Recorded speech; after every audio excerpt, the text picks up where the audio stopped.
Hi, welcome back to my training for Challenge Roth. I'm currently on week 14 of training, so I'm well and truly into the thick of it now. I guess over 3 months into it.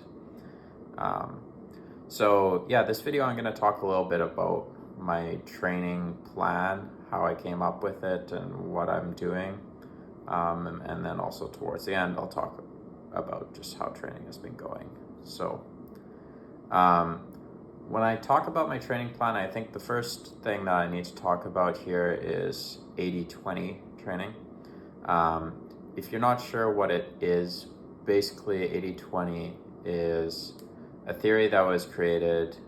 It's also known as polarized training. And basically it's been done by studying elite athletes. And what they found was that these elite athletes, they do about 20% of their training is in high intensity zones, and then 80% is in lower intensity, kind of, casual paces.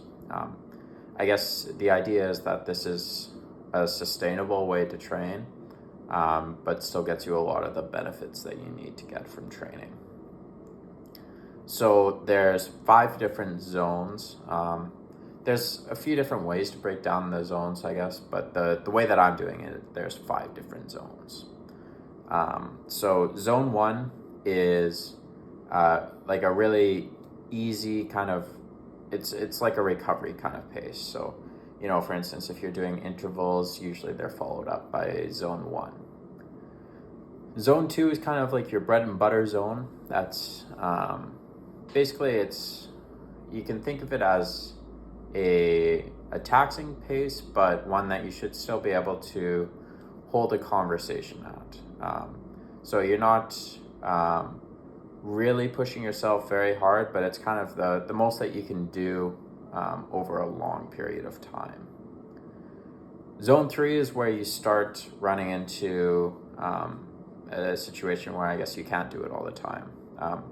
Zone 3 is kind of defined as your lactate threshold zone.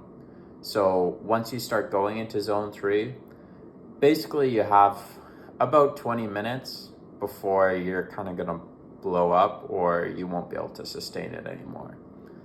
In fact, in my training plans, how I define where my zone 3 is basically I'll do like a 20-minute all-out test, whether that be running or biking, and basically whatever I can sustain for those 20 minutes becomes my zone 3 kind of floor. So that's how it's defined, I guess, and that's how I'm using it. Zone 4 then is much more intense. It's kind of, you should be able to do it for a couple minutes kind of thing. And then zone 5 is really all out. You're pushing yourself as hard as you can. And really that's like a minute, maybe even less of intervals. So in the pool, when you do zone 5, like it's usually 1 length, maybe 2 lengths of the pool. So yeah, I'm following a training plan that I guess divides all of the work that I'm doing into these training zones. So for instance, a typical bike that I'll do on a weekday is 5 minutes of zone 1, 50 minutes of zone 2, and then 5 minutes of zone 1 again.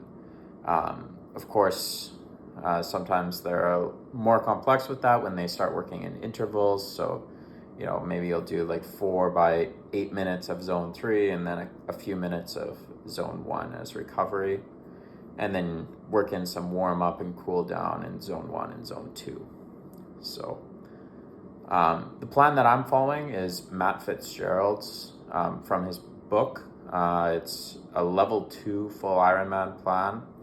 So it's, I guess, the level below what he would recommend for like elite athletes that are trying to push. It's been going pretty well for me so far. I made some slight modifications to the training plan just to personalize it a bit and make things work for me. But my training plan basically has me working anywhere from 9 to 17 hours per week. Um, Before I started this training plan, so I guess I did my last Olympic triathlon in July, and I started this full training plan in December. So I had a few months of off season there.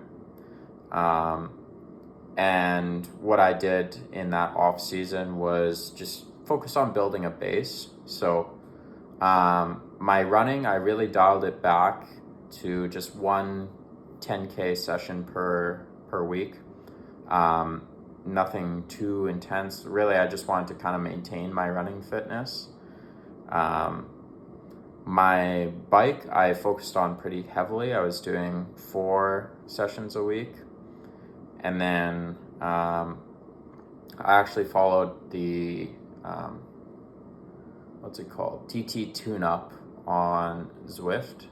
It's a very difficult, actually, training program. And again, I slightly modified that. I think you're supposed to do it in 6 weeks with like 5 or 6 sessions a week. I kind of changed it to spread it out a little bit, so that my off season was still an off season. You know, I didn't want to get burnt out. And then swimming wise, I did a couple swims a week, really focused on technique. I spent a lot of time in the off season researching and watching videos and stuff. And yeah, I think that was actually super beneficial for me. And I would definitely recommend it to anyone else out there who's getting into triathlon. So yeah, as I mentioned, I did modify the training plan a little bit. So I guess there's a few different things that I did to modify it. So first of all, I kind of normalized my weeks, I guess. So the training plan originally had, you know, a variation of the amount of sessions that you have per week. I think anywhere from like 8 sessions per week all the way up to 12. And I really just wanted to standardize that so I knew what I was going to do each week, how many sessions I had to tackle. So I switched it to 10 sessions per week, keeping 4 bikes, 3 swims, 3 runs. And so far that's been pretty successful for me. I think it's easier planning wise and just mentally knowing that I've got a consistent schedule that I'm going to be following.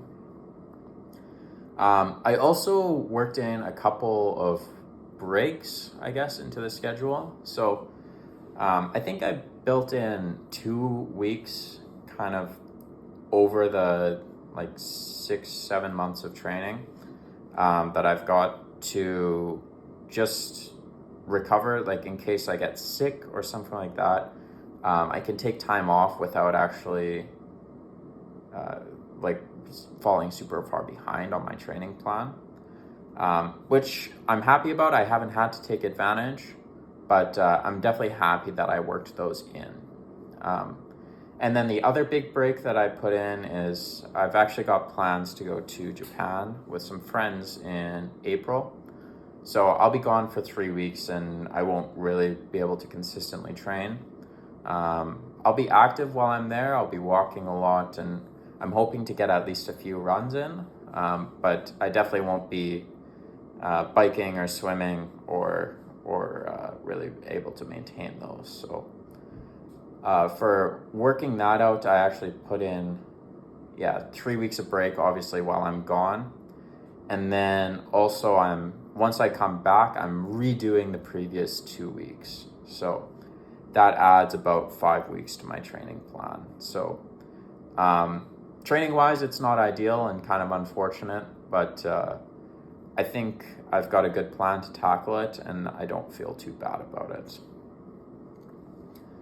Also talking about my plan with Japan. So right before I go, I want to do a big day. So a big day is something that I had heard about people doing online. There's some mixed reviews about how actually helpful it is. But basically the idea is that you do all 3 of your disciplines and kind of do your longest sessions of the week all on one day. So my tentative plan for my big day is to do a 1 hour swim, a 4 hour bike, and a 2 hour run. And I'm thinking that should get me over a half Ironman. I really want to do it, I guess, one, because I'm going to Japan. So I'm doing it right before I go to Japan, with the idea that I can kind of take advantage of the recovery time that I'll have in Japan. If I was just to do this on a random weekend in my training schedule and, the next week I had to be back in full force, I think that would be really taxing and would have less of a benefit for me. The other thing that I really want to do in this training session is really dial in my nutrition. So I've actually ordered some Power Bar, Power Gel products, which are going to be the on-course nutrition for my race. So I'm going to really try those out, follow my race day nutrition plan, and see how that turns out for me. So I'll have an update about my big day probably in my next video, I guess. I will hopefully have accomplished it by then, and I can talk about it and how it went. So as for my training so far, actually things have been going super well. I've been super consistent. I'm still motivated. Sometimes the intensity is getting a little bit harder for me to hit, especially on some of these long zone 3 intervals that I've got. For instance, my swimming, I've got a couple sessions where I'm supposed to do 1,000 meters of zone 3. That just seems impossible to me. So I break it up into intervals, like 100, 200 meter intervals. Biking and running, I've also had some sessions where I'm supposed to be doing some zone 3 intervals, and I try and accomplish all of them, but I haven't always been able to fully do that, and they sink back into zone 2. So that's been a little bit of a challenge, but I think it's just kind of fatigue building up in my system. I've been doing a lot, and I think that's one of the places that it shows is in how easily I'm able to do those zone 3 efforts. As far as running, I've been running outside, which has some challenges for sure. I like to think that when people see me running during the winter, they're like, oh yeah, look at that guy, he's so cool, so dedicated, he's running when it's this cold out and this snowy. But the reality of it is probably they just look at me and they're like, look at that fucking idiot.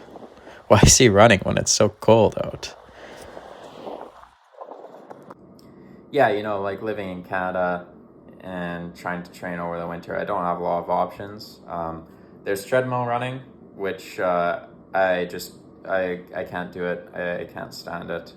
I'm not sure quite why, because I really actually don't mind doing the trainer bikes, but the treadmill, I can't do it.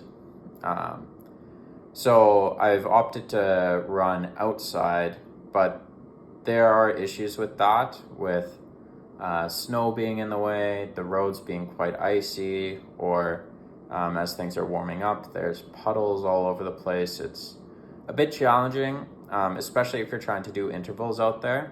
For your easy, like zone 1, zone 2 efforts, it's not so bad. You can kind of work around, jumping around the puddles and stuff. But it gets pretty challenging, especially if it's icy, to really be hitting anything harder than zone 2. Like once you start going into zone 3, it becomes a little bit more dangerous, and a little bit just harder to be hitting the paces that you want to hit.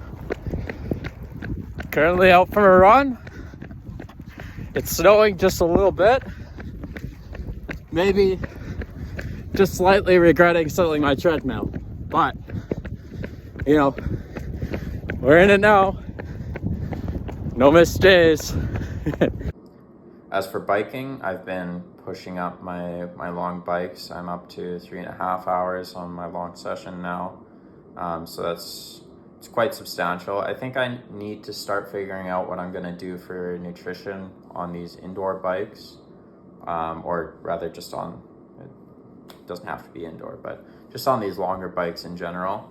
I've just been doing like ISO drinks right now, but that's not going to be enough as I start pushing up, and I can definitely notice the fatigue creeping in on these longer sessions.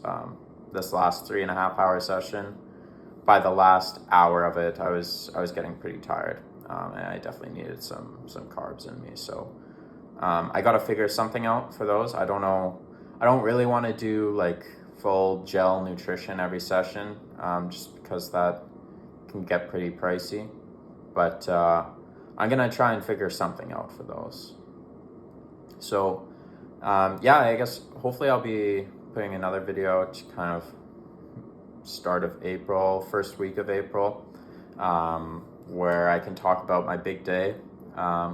Hopefully that big day session goes well. That's really what I'm looking for and planning for right now. Still trying to hit my sessions before then, but yeah, that big day is kind of the big one on my mind right now. So with that, take care. See you next time.